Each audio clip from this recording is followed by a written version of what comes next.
Hello friends, commerce king 1489 में मैं doctor Ratnakar Rana आपका हार्दिक अभिनंदन और स्वागत करते हैं। तो आइए आज हम एक नए चैप्टर मेमोरेंडम ऑफ एसोसिएशन लेकर आए हुए हैं। उसके कुछ इम्पोर्टेंट क्वेश्चंस है जो मैं आप लोगों के सामने डिस्कस करने जा रहा हूँ। तो आइए वन बाई वन करके इस क्वेश्चन को हम लोग देखते हैं और इसके आंसर जानने का प्रयास करते हैं। तो आया जाए, पहला क्वेश्चन है, what is the memorandum of association of a company which describe the terms on which the company is established.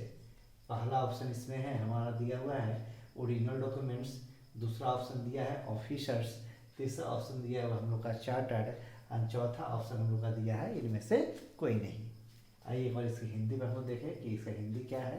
पार्षद सीमा नियम कंपनी का क्या होता है, जो उन शर्तों का वर्णन करता है जिनके आधार पर कंपनी की स्थापना की जाती है। इसका फर्स्ट ऑप्शन जो दिया हुआ है मूल दस्तावेज, सेकेंड ऑप्शन दिया हुआ है अधिकारी, थर्ड ऑप्शन दिया हुआ है चार्टर और फोर्थ ऑप्शन दिया है इनमें से कोई नहीं। तो इसका जो आंसर होगा, एग्जैक्ट आंसर ऑप्शन सी होगा, चार्टर्ड, अर्थात यह कंपनी का चार्टर होता है। दूसरा, what are the conditions in the memorandum of association on which only the amalgamation of company depends. इसके ऑप्शन है पहला बेस, दूसरा ओरिजिनल, तीसरा बेसिक, चौथा ऑल ऑफ दीज। आइए इसकी हिंदी क्या है। पार्षद सीमा नियम में ऐसी कौन सी शर्तें होती है जिन पर ही केवल एक कंपनी का समावेलन निर्भर करता है। पहला आधार, बी ऑप्शन है मेरा मूल ओरिजिनल, सी ऑप्शन मेरा दिया है आधारभूत और डी ऑप्शन दिया हुआ ये सभी।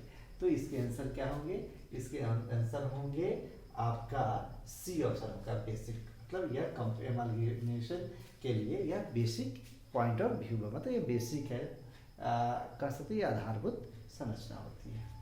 नेक्स्ट है, what kind of certificate of association should be obtained from the registrar in case of company changing it's name. Company अपने नाम को बदलने की स्थिति में रजिस्ट्रार से समामेलन या कैसा प्रमाण पत्र लेना चाहिए। पहला दिया हुआ है न्यू, नया लेना चाहिए, दूसरा ओल्ड, पुराना लेना चाहिए, फिर प्रेजेंट, वर्तमान का लेना चाहिए या फ्यूचर का लेना चाहिए। इसका आंसर जो हम लोग का है, इसका आंसर ए होगा कि हमें हमेशा न्यू प्रमाण पत्र लेनी चाहिए। नेक्स्ट है, it is not mandatory to send memorandum of association. कह रहा है पार्षद सीमा नियम को भेजना अनिवार्य नहीं होता। किनके पास? पहला ऑप्शन है टू द कंपनी, कंपनी के पास, टू द मैनेजर, मैनेजर के पास, टू द मेंबर्स, मेंबर्स के पास, और लास्ट है टू द डायरेक्टर, डायरेक्टर के पास। तो कहने का मतलब है कि यह मेंबर के पास भेजने की इसकी कोई आवश्यकता नहीं होती है, इसीलिए इसका आंसर क्या हो जाएगा मेरा, सी होगा।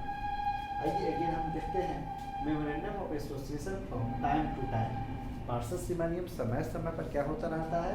पहला ऑप्शन दिया जाता है कैन बी डिक्रीज्ड, क्या इसे घटाया जा सकता है, कैन बी इंक्रीज, बढ़ाया जा सकता है, कैन बी चेंज्ड, परिवर्तित किया जा सकता है, नन ऑफ दिस, इनमें से कोई नहीं। तो इसका ऑप्शन आंसर होगा option number C, can be changed, इसको समय समय पर परिवर्तित किया जा सकता है। अगेन हम लोग का छठा क्वेश्चन लेकर हम लोग आए हैं, memorandum of association of the company is. पार्षद सीमा नियम कंपनी का क्या होता है। तो पार्षद सीमा नियम इसका ऑप्शन हमारा दिए हैं, यह ऑनर, मालिक होता है, बी सर्वेंट, क्या ये नौकर होता है, सी चार्टर्ड, क्या यह चार्टर्ड होता है, या नन ऑफ दीज, क्या यह नन ऑफ दीज में से कोई नहीं होता है। तो इसका ये आंसर देखते हैं कि memorandum of association of company is a chartered, क्या होता है, यह चार्टर्ड होता है, वैधानिक होती है चार्टर्ड। एंड नेक्स्ट हम लोग का है question, mandatory for the establishment of every company is. प्रत्येक कंपनी की स्थापना के लिए एक अनिवार्य प्रपत्र है। पहला एमओए, एमओए का मतलब होता है मेमोरेंडम ऑफ एसोसिएशन, ठीक है, जिसे हिंदी होता है पार्षद सीमा नियम। दूसरा एओए, आर्टिकल ऑफ एसोसिएशन, जिसका हिंदी होता है अंतर नियम।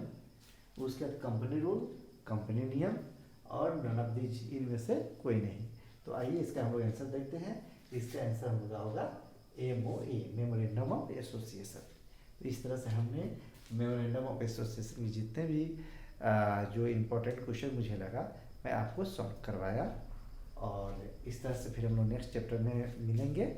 तब तक के लिए अगर हमारी ये वीडियो, ये जानकारी जो मेरे द्वारा आपको दी जा रही है, अगर आपको अच्छी लगती है तो आप इसको शेयर करें, मेरे चैनल कॉमर्स सिंह 1489 को सब्सक्राइब करें और अधिक से अधिक कमेंट करें, ताकि मुझे ये लग सके कि हमारे द्वारा जो दिया गया जो नॉलेज है आपके लिए बेटर साबित हो रहा है या नहीं हो रहा है। अगर बेटर साबित होगा तो मैं और इससे अच्छा से अच्छा वीडियो बनाने का प्रयास करूँगा। तब तक थैंक्स।